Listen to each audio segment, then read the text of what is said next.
I'm going to cover a lot of things on this video. I'm going to talk about my silver and gold stacking toolbox, which I think is very, very important if you want to get the best stack. I'm going to talk about the top things that you need to get the most bang for your buck. Hello and welcome to Cash and Coins. I hope you're doing well. As I said today, I want to talk about my silver toolbox that I use. It is what you need to have a nice stack of silver and gold. And I'm listing the top things you need for the best silver and the best gold stack. Okay, let's get into it.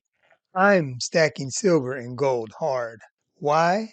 Well, I'm about 50 years old. And in 1973, 50 years ago, the average price of gold was around $97.32 per ounce.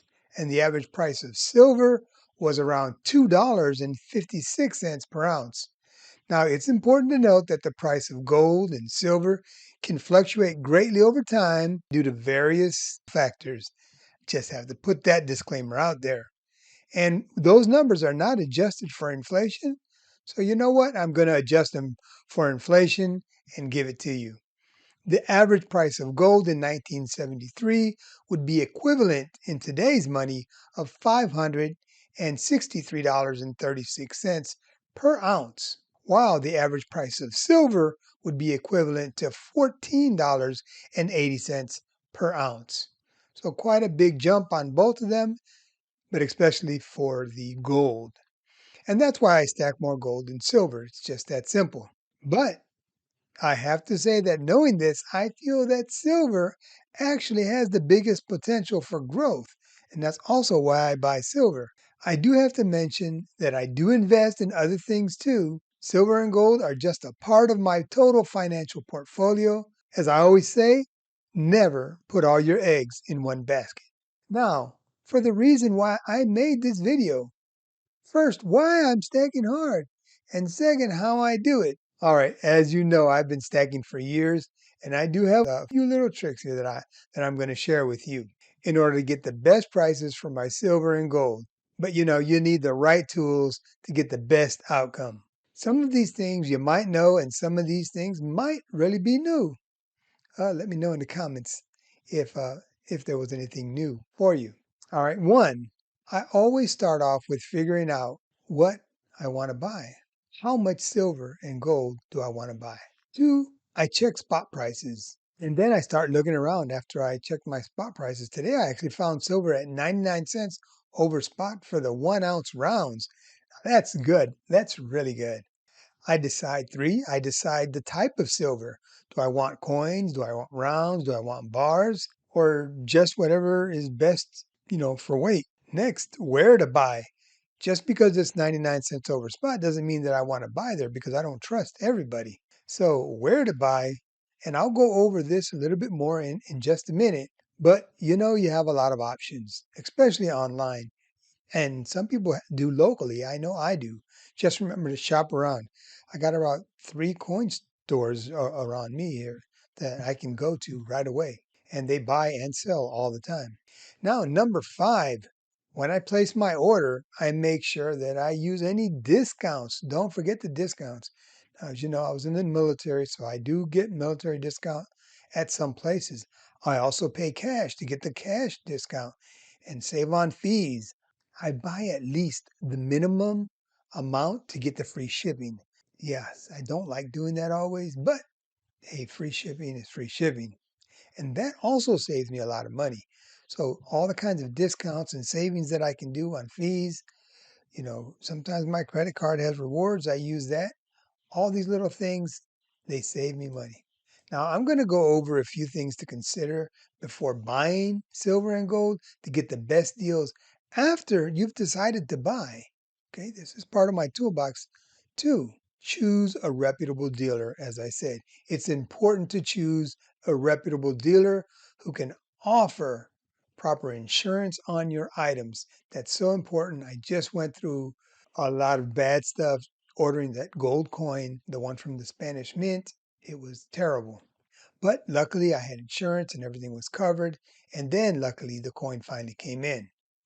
Each dealer offers different selections and additional services. And that's important. So it's recommended to check out several of these. Go to their websites before you make the purchase and see what's being offered. Always check their ratings. Make sure it's ones with really good ratings. Everyone knows the top three: Apmex, JM Bullion, SD Bullion, but there are more than those. Like I like buying from Golden Eagle Coin. I find deals there all the time, and their minimum to ship is only $99. Yeah, $99. And no, I am not sponsored, but I'm telling you, you can really get some good deals. Liberty Coin, you can find a lot of deals there. You can go through eBay or you can go directly to their store. I think you should also understand pricing terminology, especially if you're new and you don't understand these things. Well, I'm about to go over it to help you out a little bit. So, before buying precious metal products, you should understand how they are priced. And here are a few terms that deal with pricing. Spot, you'll always hear that. And that's usually said by the COMEX or London bullion market. And it changes from minute to minute throughout the trading day.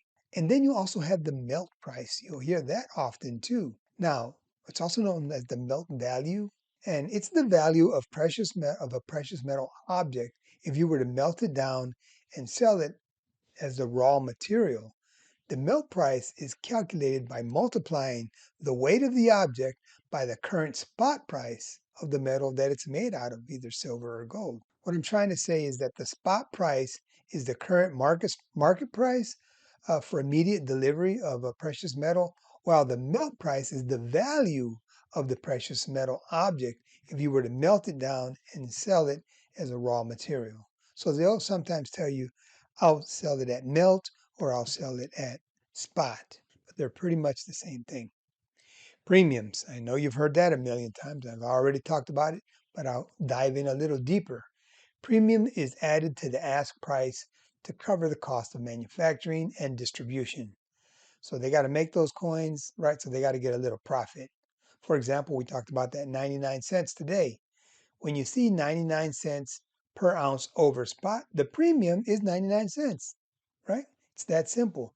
Now, the spread is the difference between the buy price and the sell price.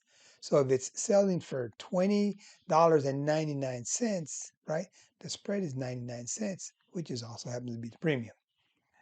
All right. You also have to consider your investment goals. So if you like the idea of owning physical silver and gold as I do, then you might go down that route.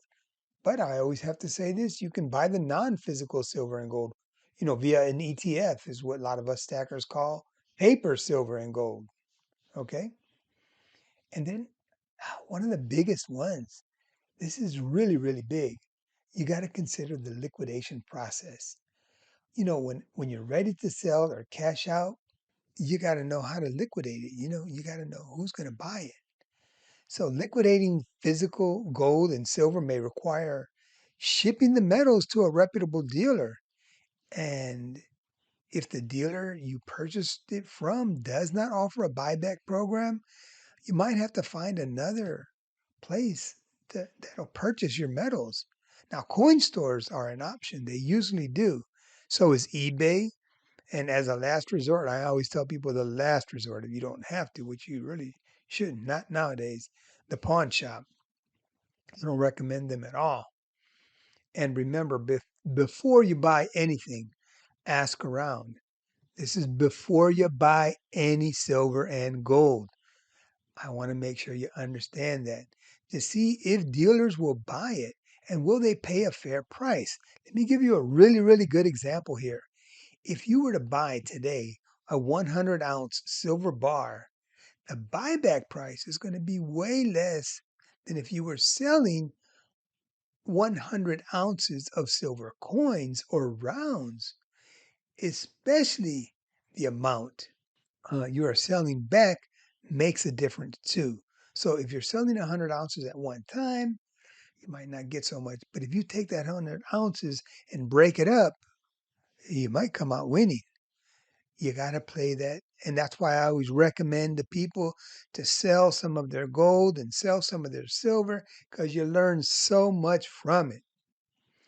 So don't forget about this. It is key to recouping your money and getting the best deal. getting the biggest bang, the best bang for your buck, the most profit. Now, there's another thing that people do, and it's called the gold and silver ratio. Now, this ratio represents the number of ounces of silver it takes to buy 1 ounce of gold. When the ratio is high, that means that silver is relatively cheap compared to gold. And the ratio is low, that means that silver is expensive compared to gold. By monitoring this ratio, you can determine whether it's a good time to buy silver or gold based on their relative value. Now, some people trade the ratio. Let's say you bought silver at 80 pieces, right? 80 pieces when it was 80 to 1, the 1 ounce of gold. And then when it's 60 to 1, you can sell 60 pieces of silver and get 1 ounce of gold. Then you still got 20 pieces of silver left. You see what I'm saying? Your stack continues to grow because you're playing the ratio. And that's really better done on paper, but you can try it with the physical stuff too. And it can be fun. It can be fun. All right, another really big and important thing that sometimes people don't think about when they first get into buying silver and gold is storage. It is important. When it comes to storing silver and gold, it's important to choose where you want to store it. And I say at least start off with a safe that's both secure and fire resistant. Now, if a safe has the UL rating of a TL15 or higher, those are what are recommended for precious metals. That means that the safe has been tested to withstand at least 15 minutes of attack by common burglary tools. Additionally, a safe with a fire rating of at least 1 hour is recommended to protect your silver and gold in the event of a fire. So it's important to consider the size of the safe, decide how much stuff you're going to have. Make sure that the safe is large enough, especially if you're storing silver, to accommodate your holdings. As I said, 1 ounce of gold is about 80 ounces of silver. So if you're a silver guy, you're going to need a much bigger safe. Finally, consider the location of the safe. That's really important. It should be placed in a secure and discreet location, not easily accessible to others. Don't tell anyone you have a safe or any of that stuff, or gold or silver. Overall, when choosing your safe for storing silver and gold, it's important to consider its safety features. As I said, the fire resistance, the size, the location, the resistance to burglars. All that is important. Now, you might want to know some popular brands, so I did look some up. There's the American Security, or AMSEC. There's Gardall. There's Sentry Safe. Those are the ones you can get at Walmart. And there's Stack On. And that's just naming a few. There's a lot of companies out there. And that's pretty much it. Know what you want to buy. Find out where the best deals are, including shipping and other fees, and see if there are any discounts. Know the spot price and the premium. Know the spread. And remember to sell it before you buy it. Remember to sell it before you buy it. What I'm saying is that metal that you're buying is something that's easy to sell back, like a Canadian maple or American eagle, the Philharmonic, the Britannia, the Krugerrands. Pretty much everyone's going to buy those. So those are the ones you really want to deal with. And, the Buffalo Rounds. I'm going to make sure you don't have any fakes in your stack. And that's the bonus, by the way. Make sure you don't buy any fakes. And you know how to check fakes, right? You can weigh them on the scale. You can check their dimensions. You can do the magnet check. You can do the ping test. There's a lot of little things you can do to check for fakes. But if you buy from reputable dealers, you don't have to worry about that. Even though I'm telling you, I've had in the comments a few times people have told me that they have from their local coin store and online dealers by some of the smaller online dealers that they've had some problems. So I know I always check mine. So make sure that you do that. Okay. But again, like I said, odd sizes, unknown brands, they could be problematic. So don't buy those if you think it's going to be hard to sell. As I said, you can play the ratio if you want That can be fun. And finally, have a safe place to store it. Okay, I hope that you enjoyed today's video. I really enjoyed making it. I do want to thank you for watching Cash and Coins. And as I always say, have a wonderful day, and I'll see you on the next video.